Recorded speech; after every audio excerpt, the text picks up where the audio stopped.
6살 난 아이가 부모님과 함께 어른 예배에 참여했습니다. 그날따라 목사님의 설교가 좀 길었던지 아이가 너무나 지루했습니다. 몸을 뒤틀었습니다. 예배가 끝난 후에 그 아이가 아버지에게 질문을 합니다. 이 질문은 교회 다니는 대부분의 아이들이 언젠가는 부모님에게 질문하는 내용입니다. 아빠, 목사님은 주중에 뭘 하셔? 그러니까 아버지 대답이 목사님은 참으로 바쁘신 분이야.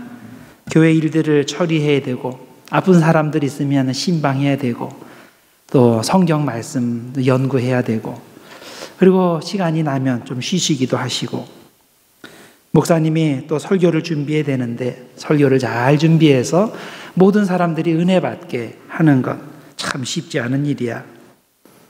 그러자 아이가 이 말을 받아서 이렇게 대답했습니다. 목사님의 설교 말씀 듣는 것도 참 쉽지 않은 일입니다. 제가 이렇게 매주일 여러분들 앞에서 설교를 하는데 여러분들을 가끔은 대단히 지루하게 만들 때가 있습니다. 너무 길어서 지루하게 될 수도 있고 또 내용이 너무 난해해서 지루하게 만들 수도 있습니다. 그 점에 대해서 대단히 죄송하게 생각합니다. 저도 그 기분을 잘 압니다.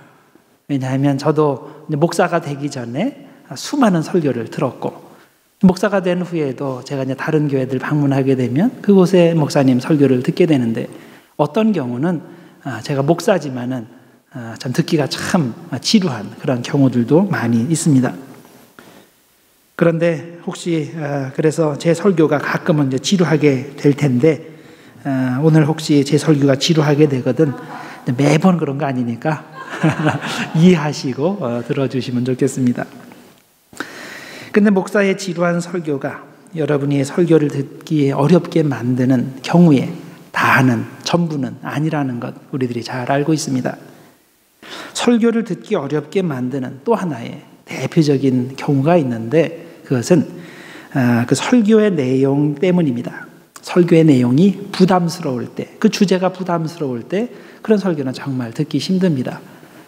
목사님이 이 주제로는 좀 말씀 안 해줬으면 좋겠는데 오늘따라 그 설교를 하시네. 참 듣기 어렵다. 이렇게 생각될 때가 있습니다. 아마 오늘의 주제가 어떤 분들에게는 그런 부담스러운 주제가 될 수 있습니다. 왜냐하면 예수님의 말씀은 때로는 우리의 상식에 벗어나는 것을 요구하시기 때문입니다. 당시 유대교 지도자들에게 그랬습니다. 그들은 예수님이 세리나 창녀 같은 알려진 죄인들을 환영하는 것이 그렇게 마음에 들지 않았습니다. 그래서 왜 예수님께서는 그런 사람들을 멀리하지 않고 그런 사람들을 친하게 지내시고 또 그들을 또 함께 식사도 하시고 또 그렇게 그들과 함께 대화도 하시고 그러는가 비판을 했습니다. 자, 그럴 때 예수님께서는 그들에게 하나님의 무제한적인 사랑의 메시지를 전해주시면서 그들을 도전하셨습니다. 예수님께서는 잃었다가 다시 찾는 것에 대해서 두 가지 비유를 말씀하셨습니다. 자, 예수님의 요점은 뭐냐 하면 사람이 양이나 돈이나 어떤 귀한 것을 잃어버렸다면 그것을 그냥 놔두겠다는 거예요. 반드시 찾게 된다는 겁니다. 절대 포기하지 않는다는 겁니다. 하물며 천하보다 귀한 영혼을 되찾기 위해서 얼마나 우리가 더 노력해야 되지 않겠느냐 그런 말씀입니다.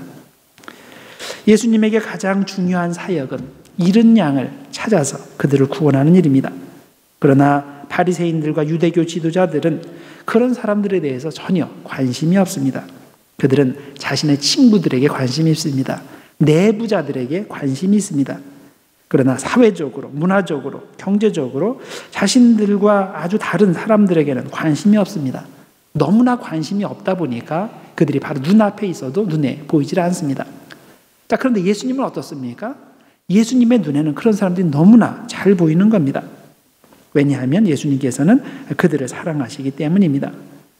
자, 세상 그렇게 유대교 지도자들에게 보이지 않는 사람들은 되게 소외된 사람들이에요. 사람들한테 손가락질 받는 그런 죄인들입니다. 민족을 배반한 세금 공무원들, 십계명을 대놓고 어기는 창녀들, 종교적 전통이 다른 사마리아인들 이런 종류의 사람들입니다. 바리새인들과 유대교 지도자들에게는 이런 사람들이 눈에 보이지 않는데 이상하게도 예수님의 눈에는 그런 사람들이 너무나 잘 보입니다. 왜냐하면 그들이 바로 잃은 양들이기 때문입니다. 그리고 예수님께서 이 세상에 오신 목적은 그 잃은 양들을 구원하기 위해서 오셨기 때문입니다.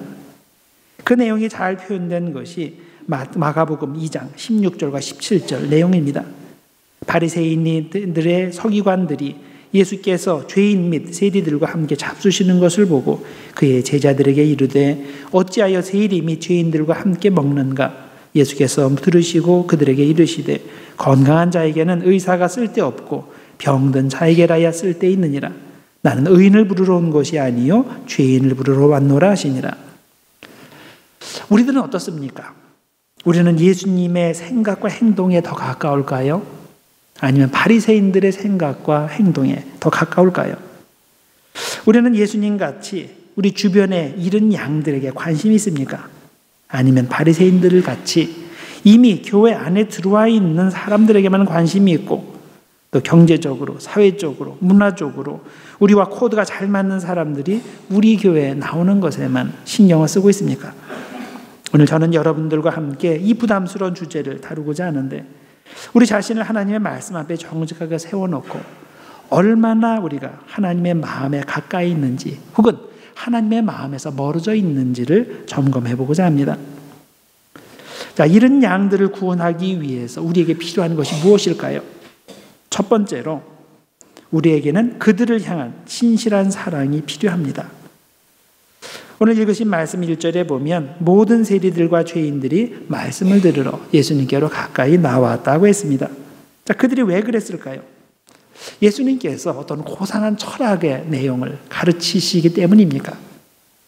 아니면 사람들이 듣기 좋은 말씀을 해주시기 때문입니까? 아니면 죄인들은 어쩔 수 없이 죄를 지은 것이니 회개하지 않아도 된다고 말씀하시기 때문입니까? 그렇지 않죠. 예수님은 철저히 죄를 지적하시고 회개를 요구하시는 분입니다. 예수님의 말씀은 언제나 그들에게 부담이 되는 말씀입니다. 그럼에도 불구하고 그들이 예수님께로 오는 이유는 그들을 향한 예수님의 진실한 사랑이 있기 때문입니다. 예수님은 그들의 죄에 대해서는 회개를 선포하시지만 그 영혼들에 대해서는 정죄의 태도가 아닌 사랑과 긍휼의 태도를 가지고 계셨습니다. 이런 태도에 대해서 물론 바리새인과 사두개인들은 아주 불만이었습니다. 거룩한 신앙인들은 그런 죄인들로부터 멀리 떨어져 있어야 되는데 어떻게 해서 예수님은 정반대로 그런 죄인들을 영접하고 음식을 함께 먹는가? 그렇게 의문을 제기합니다. 세상의 죄인들에 대한 이런 두 가지 상반된 태도에 대해서 어떻게 생각하십니까? 그들을 불쌍히 여기고 그 잃은 양들에게도 구원의 손길을 적극적으로 펼쳐야 될까요? 아니면 그들의 죄에 내가 물들면 안 되니까 나는 천국에 가지만 그들은 지옥 갈 사람들이다 이렇게 생각하면서 그들을 심판하며 그들과 거리를 두어야 할까요? 어느 경찰관이 이런 이야기를 했습니다. 교통사고가 나면 교통사고 현장에 세 종류의 사람들이 나타난다고 합니다. 첫 번째 종류의 사람들은 구경꾼들입니다. 무슨 일이 일어났는지, 누가 사고가 났는지, 누가 다쳤는지, 자동차가 얼마나 부서졌는지 이런 것들에 관심이 있습니다. 자, 그런데 사고에 대해서 이렇게 서로 말만 하지 사고 현장에 직접 관여를 하지 않는다는 겁니다. 그게 구경꾼들이죠. 둘째는 경찰관들이 나타납니다. 경찰관들은 사고의 원인을 조사하고 누가 잘못했는지 판정을 하고 각자에게 적절한 경고와 벌금을 부과합니다. 자, 세 번째로 나타나는 사람들은 응급구조대원들입니다. 이들은 사고당한 사람이 가장 좋아하는 사람들인데 왜냐하면 이 사람은 누가 사고를 일으켰는지 여기에 관심이 없습니다. 이게 누구 잘못인지 이걸 따지지 않습니다. 운전을 위험하게 하면 안 된다고 훈계하지도 않습니다. 그들은 부상당한 사람들에게 초점을 맞추고 그들에게 다가가서 필요한 응급조치를 취해줍니다. 상처를 싸매주고 그걸 괜찮다고 살 수 있다고 격려의 말을 해줍니다. 구경꾼들, 경찰관들, 또 응급구조대원들. 자, 여러분들은 이 세 종류의 사람들 중에 어디에 더 가깝습니까? 어떤 종류의 사람입니까? 세상에는 사탄에게 치명적 상처를 입은 죄인들이 많습니다. 잃은 영혼들이 많습니다. 자, 여러분들은 그들에게 구경꾼 역할을 합니까? 경찰관 역할을 합니까? 아니면 구조대원 역할을 합니까? 그들을 구해주고 상처를 싸매주고 건강해질 수 있도록 그들을 돕습니까? 안타깝게도 대부분의 교회와 대부분의 교인들은 세상에 이른 양들을 향해서 경찰관처럼 죄를 지적하고 하나님의 심판을 설교합니다. 아니면 구경꾼처럼 됩니다. 쳐다보다가 그냥 무관심하게 지나가버립니다. 그러나 예수님은 절대로 그렇게 하지 않으시죠. 예수님은 세상에 이른 양들에게 지대한 관심을 가지고 그들을 불쌍히 여기십니다. 예수님께서는 세상에 스스로 의롭다고 생각하는 그런 의인들을 위해서 오신 것이 아니라 병든 죄인들, 잃어버린 양들을 위해 오신 분이기 때문입니다. 우리도 세상에 이른 영혼들에게 관심을 가져야 됩니다. 그들의 영혼을 천하보다 귀하게 여기고 주님의 마음으로 그들을 대해야 됩니다. 주님의 마음을 가진 사람은 절대로 나는 선하고 너는 악하다는 식으로 행동하지 않습니다. 그렇게 하지 않고 나도 죄인이고 너도 죄인인데 내가 조금 더 예수 믿어서 이렇게 구원받고 기쁨을 얻고 있는데 너도 그렇게 될 수 있다. 이런 식으로 접근을 합니다. 그리고 그들에게도 계속 기회를 줍니다. 우리가 분명히 알아야 할 것은 세상에 이른 양들은 자신을 무시하고 정죄하는 사람의 말을 들으려 하지 않는다는 겁니다. 우리에게 정죄의 태도가 있으면 그들은 절대 우리의 말을 듣지 않습니다. 그러나 우리가 사랑과 긍휼의 태도를 가지고 그들에게 복음을 전할 때 세상에 이른 영혼들은 반응하기 시작합니다. 자, 우리는 세상에 이른 영혼들을 향해서 진실한 사랑의 마음을 가져야 됩니다. 그래야 그들을 구원할 수 있습니다. 그런데 이 진실한 사랑은 어떻게 해서 얻을 수 있을까요? 주님의 마음에 포커스를 할 때 얻을 수 있습니다. 과연 주님의 마음은 무엇일까? 그것을 먼저 생각해야 됩니다. 내 주변에 보면 말 안 듣는 사람들이 있어요. 지옥 갈 사람들이 있어요. 자, 그런 사람들을 볼 때 하나님은 저 사람을 볼 때 어떤 마음을 가지고 계실까? 그걸 생각해 보세요. 그러면 너는 처음부터 지옥 갈 사람들이니까 너는 끝. 그거예요? 아니죠. 끝까지 팔을 벌려서 그 잃은 양이 돌아오기를 기다리시는 것이 하나님의 마음입니다. 우리가 그 하나님의 마음을 가질 때 하나님의 시각을 가지고 그들을 돌아볼 수 있습니다. 우리 가까이에 잃은 양들이 있어요. 먼 데 있는 잃은 양들이 있어요. 그럴 때 하나님의 시각을 가지고 하나님의 마음을 가지고 그들을 바라보시기 바랍니다. 그럴 때 진실한 사랑을 할 수 있습니다. 그다음에 두 번째로 잃은 영혼들을 구원하기 위해서 필요한 것은 우리의 노력입니다. 포기할 줄 모르는 노력입니다. 잃어버린 것이 정말로 우리에게 귀중한 것이라면 우리는 포기하지 않습니다. 그걸 되찾기 위해서 끝까지 노력합니다. 이 간단한 진리를 강조하기 위해서 예수님께서는 오늘 본문 말씀에서 두 가지 비유의 말씀을 해주신 겁니다. 하나는 잃어버린 양을 찾는 비유입니다. 목동이 100마리의 양을 키우고 있습니다. 그 들에서 이렇게 100마리를 키우고 있는데 한 마리가 없어졌어요. 어떻게 합니까? 그래도 9마리가 있으니까 한 마리쯤이야 뭐 없어도 되겠지. 그냥 넘깁니까? 아니죠. 그 한 마리를 찾기 위해서 99마리를 그 자리에 두고서 가서 열심히 찾는다 그랬어요. 끝까지 찾는다 그랬습니다. 그 이유가 뭡니까? 귀하기 때문이에요. 자식같이 키우는 그 한 마리가 너무나 귀하기 때문에 그 양을 되찾기 위해서 끝까지 노력하는 겁니다. 예수님께서 말씀하신 두 번째 비유는 어느 여인이 동전 꾸러미에서 동전 하나를 잃어버렸을 때 그 동전을 찾기 위해서 얼마나 열심히 노력하는가에 대한 이야기입니다. 드라크마 하나를 찾는 이야기는 단순히 많은 동전들 중에 하나를 찾는 이야기가 아닙니다. 왜냐하면 여기서 말하는 10드라크마는 보통 남자가 여자에게 그 통째로 10개를 한꺼번에 줍니다. 약혼식을 할 때, 결혼식을 할 때 사랑의 증표로서 이 10개를 주는데 그런데 이 예쁜 줄에 꼬아서 선물을 해주는데 그러면 여자는 그것을 받아서 팔찌를 만들든지 목걸이를 만들든지 머리띠를 만들든지 해서 그것을 사용합니다. 이것을 세메디라고 부릅니다. 이 세메디 장식은 이렇게 굉장히 귀한 것이어서 당시에 도둑이나 강도가 들어도 이 세메디를 가져가거나 빼앗아가는 일은 없었다고 합니다. 심지어 가정에 빚이 많아서 모든 재산을 압류당하는 경우에도 이 세메디만은 예외 사항으로 제외되었다고 합니다. 그러므로 이 세메디는 자기가 부주의해서 잃어버리지 않는 한 영원히 간직할 수 있는 물품입니다. 그런데 여자가 그것을 잃어버렸어요. 10개 중에 1개를 잃어버렸습니다. 10개라야 의미가 있는 거지 9개 큰 의미가 없습니다. 정말 큰일 날 일이 벌어진 겁니다. 심한 경우에는 그것 때문에 파혼을 당하기까지 합니다. 자, 이 정도로 세메디가 중요한 것이기 때문에 이 한드라크마를 잃어버린 여인이 얼마나 그 잃어버리고 초조했는지, 그것을 찾기 위해서 얼마나 열심히 찾는지 우리가 상상할 수 있습니다. 집안을 샅샅이 청소하고 그리고 그것을 찾습니다. 자, 귀한 것을 잃어버린 사람은 그것을 되찾을 때까지 절대로 포기하지 않습니다. 첼리스트 요요마라는 사람이 있습니다. 그가 유명해서 많은 곳에서 연주회를 하는데, 하루는 뉴욕 카네기 홀에서 연주회를 잘했습니다. 마치고 나서 이제 집으로 돌아왔습니다. 너무나 피곤해서 그래서 집에 오자마자 골아 떨어졌습니다. 그런데 그 다음 날에 또 연주회가 또 잡혀 있어요. 그래서 아침에 일어나자마자 다음 오후에 계획되어 있는 연주회를 준비하기 위해서 택시를 불렀습니다.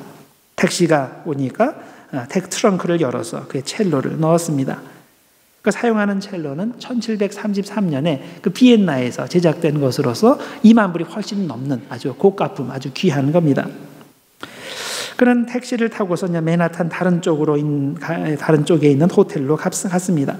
호텔에 도착해서 돈을 지불을 하고 택시비를 지불하고, 그러고 나서 그 택시를 내렸는데, 그리고 빠이빠이 했는데 그 첼로를 챙기는 것을 까먹은 겁니다. 어떻게 됩니까? 연주를 해야 되는데 첼로를 잃어버렸으니 큰일 난 거죠. 그때부터 요요마는 그 첼로를 되찾기 위해서 다급하게 여기저기 전화를 했습니다.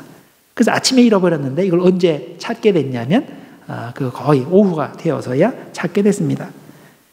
다행히도 그는 택시 운전사의 아이디 번호가 찍힌 영수증을 가지고 있었어요. 그래서 그것을 통해서 수소문해서 결국 찾았는데, 그 퀸즈에 있는 어떤 거라지 안에 그 차가 있는 것을 이제 그 지목을 하고 거기 가서 첼로를 다시 찾게 되었습니다. 자, 요요마가 자신의 잃어버린 첼로를 포기할 수 있을까요? 절대로 그럴 수 없습니다. 그 첼로는 너무나 중요하기 때문입니다. 여러분, 우리는 무엇을 잃어버렸든지 자신에게 중요한 것만큼 그것을 열심히 찾게 되어 있습니다. 안 찾는다면 별로 중요한 게 아니에요. 아무리 내가 입으로 중요하다고 얘기해도 안 찾으면 그 중요한 게 아닌 거죠.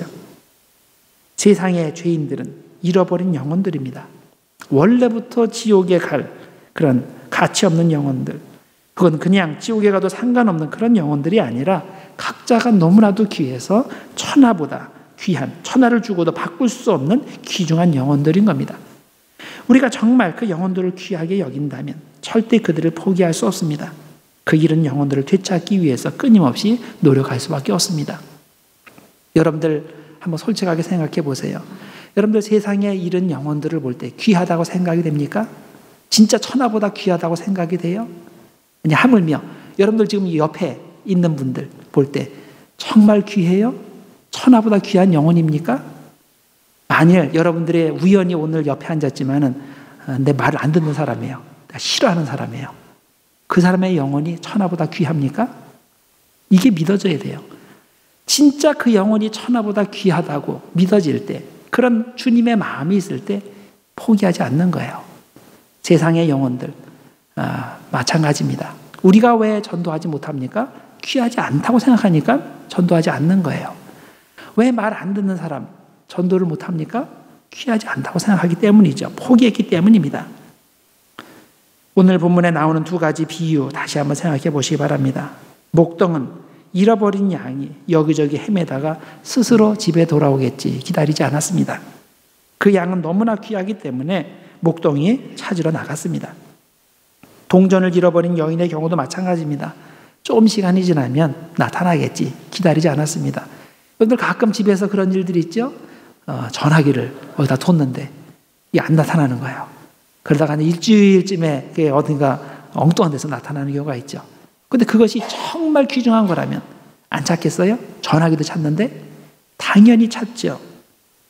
등을 켜고 그래서 이 여인은 빗자루를 들고 열심히 바닥을 쓸면서 그 동전을 찾았습니다. 왜? 그만큼 중요하니까.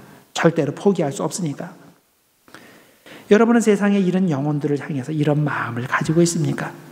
그는 너무나 귀중한 영혼들이기 때문에 내가 절대로 포기할 수 없다는 마음을 가지고 그들을 대하십니까?